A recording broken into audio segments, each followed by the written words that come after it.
So, hi guys, so back again. I've clamped it down, we sanded it down. What I've actually done, I've marked out where the hooks are going. I've got four hooks I'm putting on this in total. They're quite nice, there's 4 of these, seeing they go on 2 screw holes each. But there's also fixings needed to put it in the wall, of course. So what I'm doing, is the next stage what we're going to do now is routing. So what I've done, I've marked out for myself, just for future, where the hooks are going to go. So there's 4 equidistance in 5 parts, hence 4 hooks with 5 spaces in between, right? All to the millimetre. And what I'm doing here, because I've got a route in a minute, I'm going to use the router, we're going to put this nice chamfer around the edge. Got a bit of a setup issue. There's many ways to do it really, but you need, when you're routing, you need the timber work and your piece of wood, especially purposely exactly flat and actually tight, all clamped down really well. So what I'm actually going to do, I've got a bit of old MDF under here. You can see that. I've clamped that to, this is my piece of wood here obviously. That's a runner that is exactly level, if you look along the way I'm putting the drill, level across there with the new piece of wood we're working on. And underneath is a piece of MDF. So I'm going to drill, for extra secure, I'm going to drill into our piece of wood into the MDF.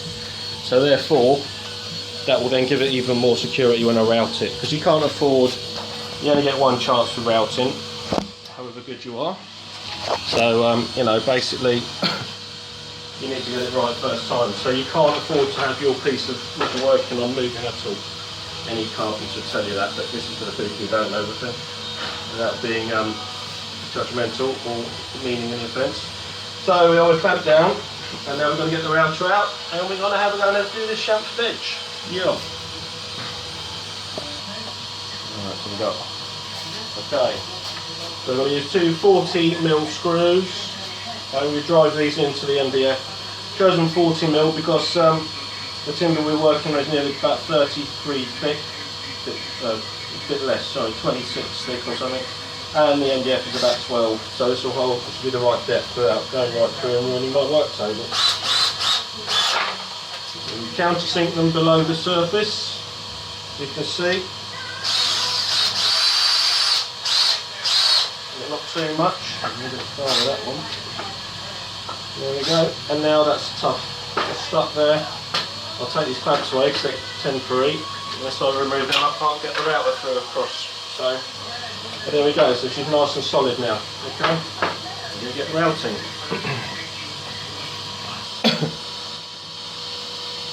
Hi guys and girls. Right, ladies and gentlemen, back again. We're back now. We've got the router in place, the router.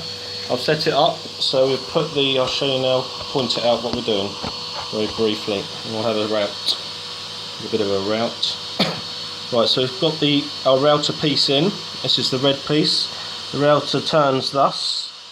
I can't see it because of my hand. I'll do it that side. Right, so turning that way. This is our piece of wood we're working on. This nice, the new piece of timber. She spins, and this is an OG architrave piece, OG pattern, as I say. It's not an architrave, it's an edging. So basically, it goes in. The router will go down.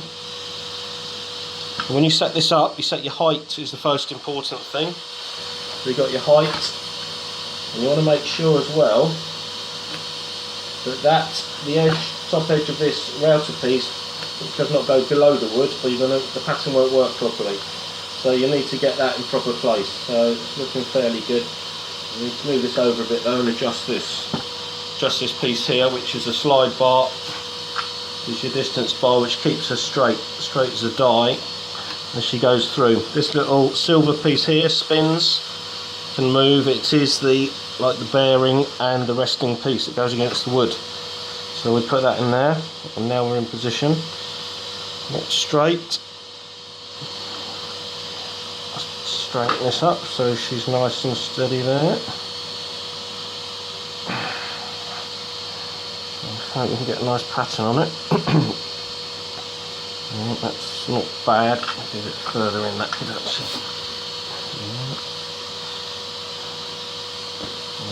These have a locking arm on them, the routers, so you lock them in position when they go down. So I'm just tightening up. So I've got this my black bar here, which is my guide bar. Should have called it that before. Guide bar going in there, and then what happens is we move up and down, and the router goes down, and thus we create said pattern. So as I said, depth is very important. I've reset that now at the right depth, we got it right.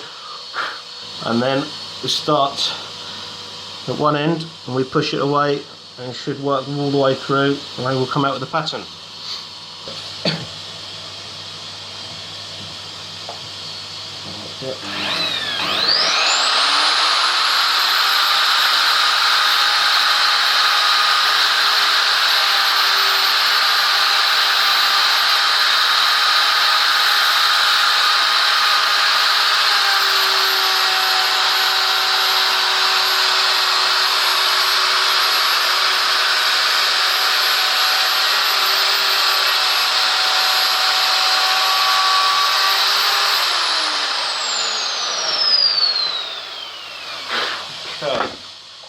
Nice. A little knot there in the middle which comes into effect, but I'm fairly happy with that. It's a nice little edge. I'll show you close ups we've created there.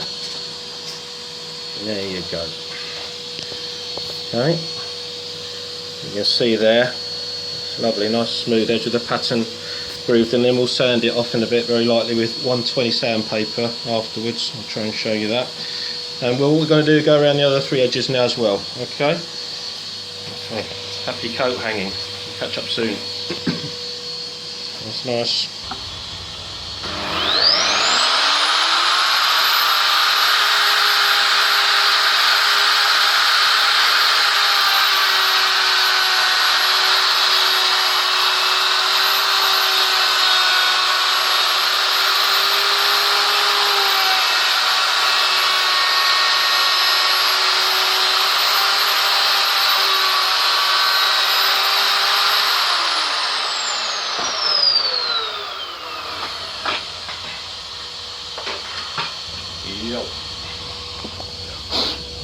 NRR.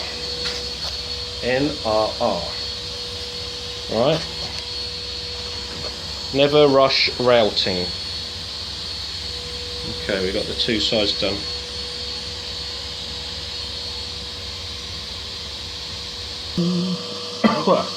Hello. So having routed the two edges, two main running edges, top and bottom, we're now going to do the end. Not quite so simple, so we're not using the guide anymore. See, the guide's been taken off. We're back to the basic router from this bottom plate. We've got a circular plate, semicircular. So what we do, you put a guide bar on, which I'm going to secure into place in a minute. I've just quickly marked it out. You'll see you get your cutting depth exactly the same. You're already set up. This is a uniform piece of wood in the thickness, so it should be, you know, logically speaking, should be fine all over. We should hopefully get a perfect cut by not moving the depth at all or anything. It's locked into place and has been locked since we did the edges. Okay, so again we just offer off the silver little runner, the circular full bearing runner beam up to it, get into place, and then we set our piece of wood up. The wood will obviously guide, this edge will be tight against the wood, and you go very slowly and you do not let it come away from the edge, very slow and methodical, and run it through the piece of timber. We shall watch. Okay, right, this router, a little note, spins in what you're looking at there, an anti-clockwise direction from this way, so it's anti-clockwise. So you always push away, so the really sharp, but be very careful. Obviously you need to be partly trained with these tools or had a lot of practice and read the notebooks very well. So here we go. So it turns away, so you push it, it cuts into the wood directly. Don't do it the other way. If you pull it backwards, yes, you'll get a cut, but it won't be anything like as crisp, and you end up taking chunks out quite often, depending on what you're working with and what you're doing. So that's the note to be aware of. Same height, same depth.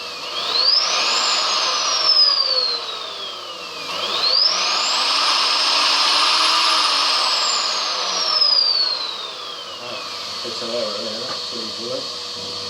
Alright, I've left the clamp in place, so we'll get rid of that. That's very silly, didn't notice. Right, okay boys and girls, ladies and gentlemen, friends and a few foes out there watching. Watch out for your foe. Right, so anyway, basically running in where I left that clamp on, it's silly because where the arm comes down it was hitting it, and you can't mess about because it will knock the rail top line. So I've pinned it into our piece of wood, which we'll take the pin out later and we'll fill it. If you remember that, you'll see later, hopefully, so we do that in another video. There we go.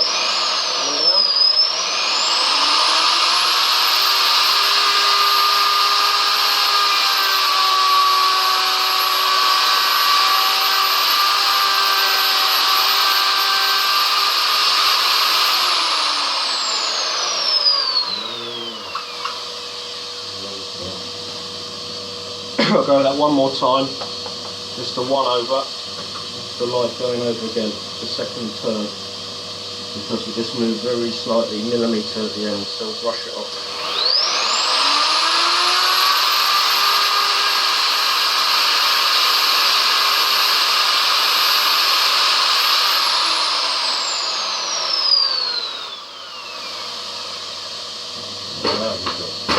Okay, we'll turn it down a bit. See there, hopefully. So there we have our OG pattern, as it's called. Going round, sanded down, all continuous down the end, and I'll do the other end. And that concludes that chapter. See you in a minute. So, hi, here we are. So here we have it. We have a nice piece of wood with a timber plane. There's some holes in it which we're going to fill afterwards. So you see around there. And we have our nice OG pattern. Use the hands anyway to get to it. Right, OG pattern all the way around. Not bad. Nice there. Ready for preparing, filling and staining. So, thank you and catch up in the next episode.